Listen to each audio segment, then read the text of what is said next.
It don't matter where this joint at, for real, for real. I just want them to sign that paper and make this fight happen. You know, I'm ready. Like I said, Jaron "Boots" Ennis has made his stance completely clear. He's ready to take on Vergil Ortiz Jr. anytime, anywhere. All he's asking is for Ortiz's camp to lock in the deal so he can get in the ring, silence the critics, and prove he's the best fighter in the division. No, I've already said yes. I mean, that's all I can do, right? So we'll see. We'll see. It's really not. Things heated up when Ortiz posted a brief but pointed jab at Ennis on social media, writing, "I'm sleeping, Jaron." He came across fully confident, hinting that his rival barely crosses his mind. He then turned his attention to boxing's current state, calling out how matches are being made in the division and arguing that real respect comes from beating top competition, not stacking up wins against handpicked opponents. People are gonna watch the fights, right? People are watching the fights. You can put a title on. They could have put a title on that last fight that Jaron had against that. I'm not sure. I don't want to disrespect him. I don't know his name, but they could have did that and said he was a champion. You know, They also did that with Zayas. Lima, yeah. So it's just like there's no credibility behind. The back and forth keeps going. Ortiz seems to be soaking up all the tension surrounding this potential fight. Instead of shying away from it, he leans into it, showing he's fine being cast as the bad guy if that's what proves he's the better man once they actually fight. You know, I don't like it at all because this is my story. In my point of view, it's my story. In his point of view, it's his story, but I don't mind playing the villain if I need to in someone else's story because I know I'm a good person. I don't care about that, but I do understand what you're saying. You know, that makes a lot of sense when you put it that way. I haven't thought about it like that before, but adding more heat to the situation, his trainer Robert Garcia spoke with total confidence in his fighter's skills. Garcia thinks Ennis carries fight-ending power capable of breaking down anyone he faces. If given the chance, he expects the fight to finish early, leaving no doubt about the outcome. Vergil, I think if Vergil is able to, fight Boots and we were able to get those punches, I think it's over. I think Vergil is not going to hold back. Vergil has great, insane power at 154. So I think Vergil will. Garcia also brought up questions about Ortiz's standing among boxing's top names.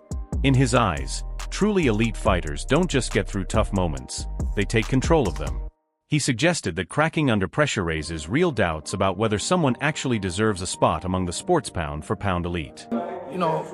I guess it depends on who you ask. Pound for pound for me is a fighter that shows great skills, obviously, against the opponents that they're beating and the way they're beating them. Fighters that are in pound for pound list, you got to show that you belong there. You got to defend that position too. So I think Boots is getting his way there, but I think this fight was more about fight of the year type of fight, not pound for pound. To be able to beat pound for pound, he should have dominated without getting hurt. No, he got hurt and came back, which is also one thing that fighters do. A pound for pound fighter could get dropped, but if he comes back and knocks his opponent out the way Boots did, then that is, he's coming his way up there. So top 10. Responding to talk about possible delays, Garcia flatly denied that Ennis needs another fight before taking on Ortiz. Instead, he suggested the other side might be looking for excuses to put things off. His point was simple. They're ready for the toughest fight out there right now. We would do it. Look, I know Eddie mentioned something about maybe Vergil needs or is going to want a comeback fight. No, that's not the case. Maybe that's what he wants for Boots. Maybe that's why he's trying to push that on us, to try to get Boots something else before that. But no, we'll go straight into Former world champion Sergio Mora then broke down the matchup himself, warning that both fighters carry real danger every time they step through the ropes. Mora explained that each guy goes hunting for knockouts, which leaves defensive gaps and sets up the perfect conditions for an explosive fight where either one could land the fight-ending shot. He gets rocked. He gets controversially knocked down as well. He would deny it, but the truth is there. We could see, we have eyes. Boots is the same way. This is the type of fight with Boots and Ortiz. If when it happens. One of the biggest fights in boxing against two power punchers that are susceptibly defensively because they're so front foot. They go for the knockout. When you have knockout punchers, you're bound to get touched. The difference is Boots rolls with the shots. He takes a little bit of the steam off the shots. He knows how to use his long frame. Mora also pointed to how unpredictable this fight could turn out to be. He noted that one of the fighters actually gets more dangerous once he's hurt, firing back with even more aggression instead of retreating.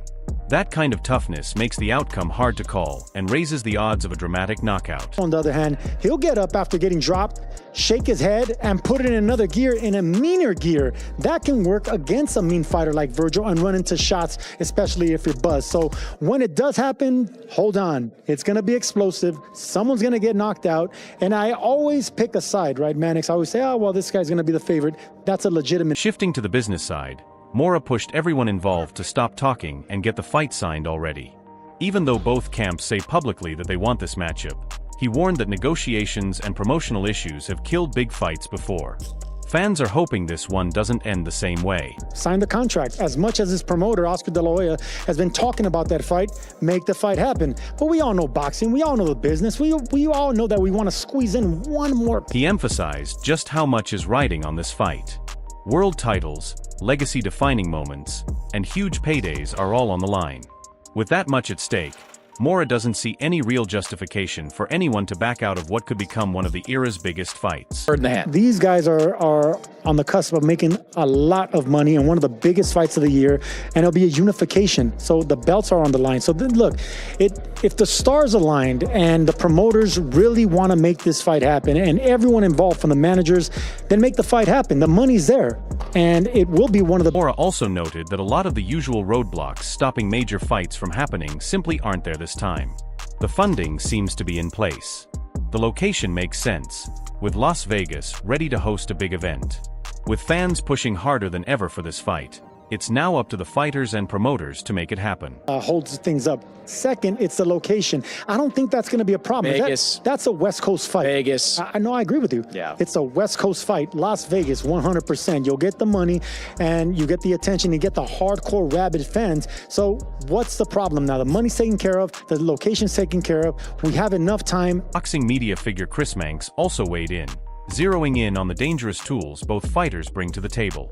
One has explosive, fight-ending punching power, while the other has recently proven he can grind down top-level opponents through constant pressure. That raises one key question. Whose chin holds up once the big shots start connecting? Understand why he's doing it. He's saying, I'd sleep Boots. Well, yeah, Boots probably can't take those kind of clean shots from Vergil Ortiz, but at the same time, can Vergil take the kind of punches that Boots was throwing at Xander? Xander took some huge shots. Boots is a tremendous offensive fighter. I thought it was an A-level. Manx added that nearly everyone in boxing seems to be behind this matchup at this point. Promoters, trainers, analysts, and the fighters themselves all keep pushing for the same fight. The hype has gotten to the point where the whole sport is basically just waiting on the official word. That fight. We have heard from Oscar De La Hoya calling for Boots versus Vergil next. We have heard from Vergil calling for Boots against Vergil next. We have heard from Rick Meridian calling for Boots against Vergil next. Pretty much everybody that's in the orbit of Vergil Ortiz, including Vergil Ortiz, Robert Garcia, add him to that mix. The trainer of Vergil says, let's make that fight next. Everybody on Vergil's side seems... He also brushed off any worries about ring rust, pointing out that one of the fighters has stayed in great shape through consistent hard gym work. Manx argued there's no good reason to wait any longer and thinks the fight should happen later this year rather than burning time on another easy tune-up opponent. Argument that Vergil's been off for a while. He fought in November, man. That was 7 months ago now. Like, he has not been off for a long time. And if you believe Robert Garcia, he's been in the gym. He's not sitting on his couch eating Cheetos and getting fat. Like, he is sharp and ready to go. I see no reason to believe. You know, like, Boots needs a little bit of time off. That was a tough fight. But late October, early November, let's go. What are we waiting for? I don't want to see Vergil against... I don't even know. Who? Looking at the money side, Manx questioned what's actually holding up the deal since the basic terms were reportedly hashed out a while back. At this point, whatever delay remains seems to come down to percentages, which is fans concerned that boxing politics might wreck another dream fight. Back in March.